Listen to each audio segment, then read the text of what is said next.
Mr. Jenkins, sorry we're boring you, but if I hear you yawn out loud again, it's not going to be good.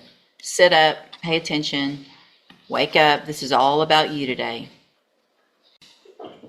Okay, so in each of these motions, they were second amended motions to revoke unadjudicated probation. Mr. Jenkins pled true in each of those to counts 1, 2, 3, 4, 9, 10, 12, 13, 14, and 18 on probation for theft of a firearm in each case, which are state jail felonies.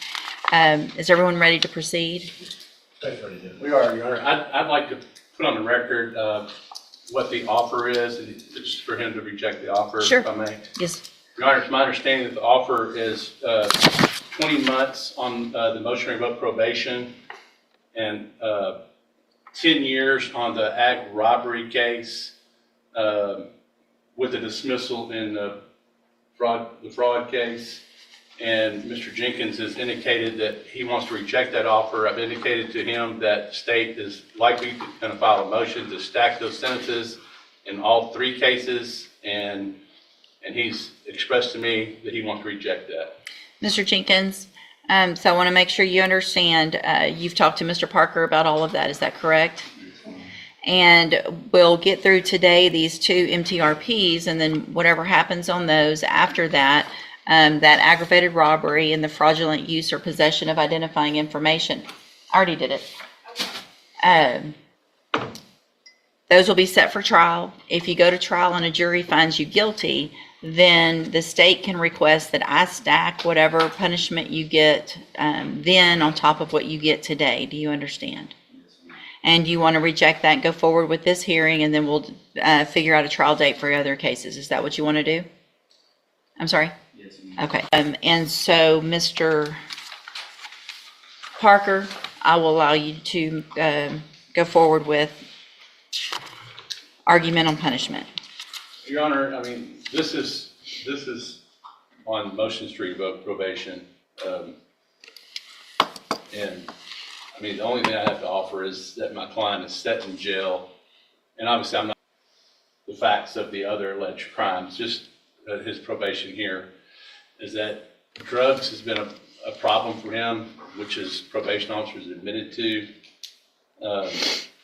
And my client is set in jail for a considerable amount of time, which he's expressed to me, he's expressed to his probation officer. He's realized, I mean, he's been there for several months, and he's learned that the people that he hangs around aren't the right people for him. He wants to do better in life, be there for his family, and I think some type of treatment and to allow him to continue on probation is the best thing. Otherwise, I would just defer to the court their decision. Thank you, Mr. Parker.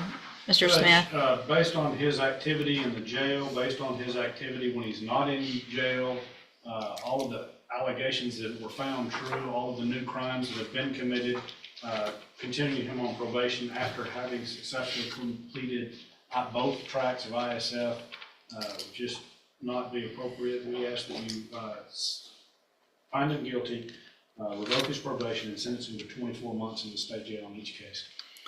Thank you, Mr. Smith.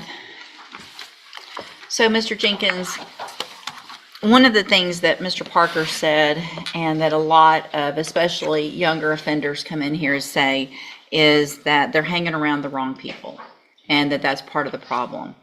And what I typically see, and more, is that what I think you are as well, is you are the wrong person, right? I mean, nobody's forcing you to do anything, and everybody wants to do this and say that somebody else is at fault for being a complete menace in our community, running around with guns, stealing from people, being part of a group that ends up shooting someone, that terrorizes a family in the middle of the night.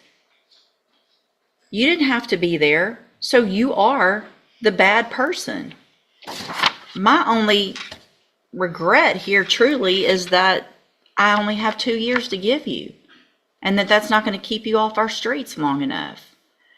It's ridiculous that you were given the opportunities that you were given when you got this probation. And I know what I said to you because I say it to everyone, especially you young ones. I'm sending you to ISF so that you can learn how to get out and be successful on probation.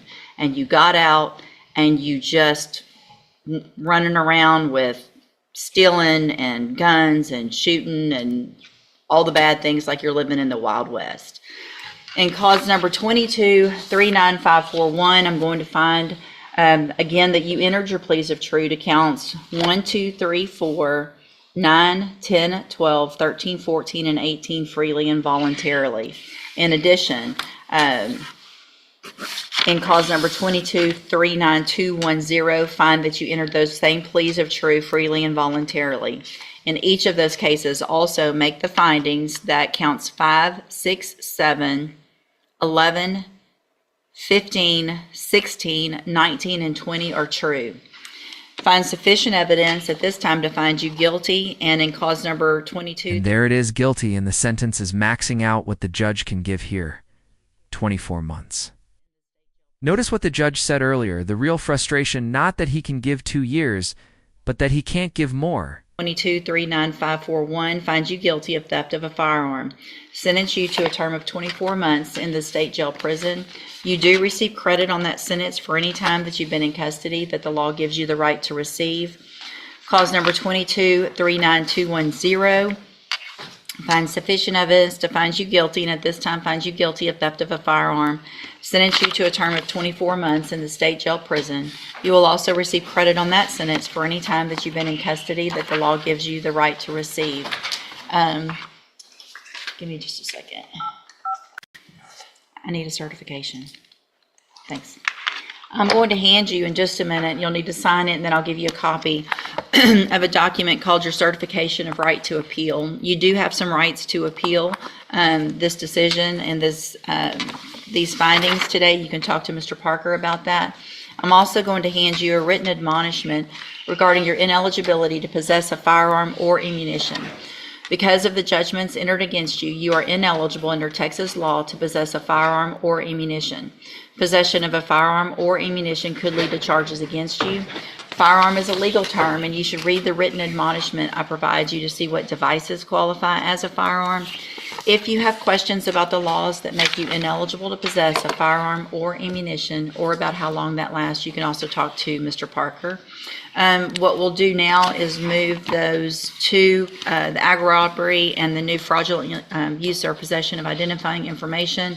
We'll put it on one announcement docket. If it's not worked out at that point, then we'll get those set for trial as quickly as possible.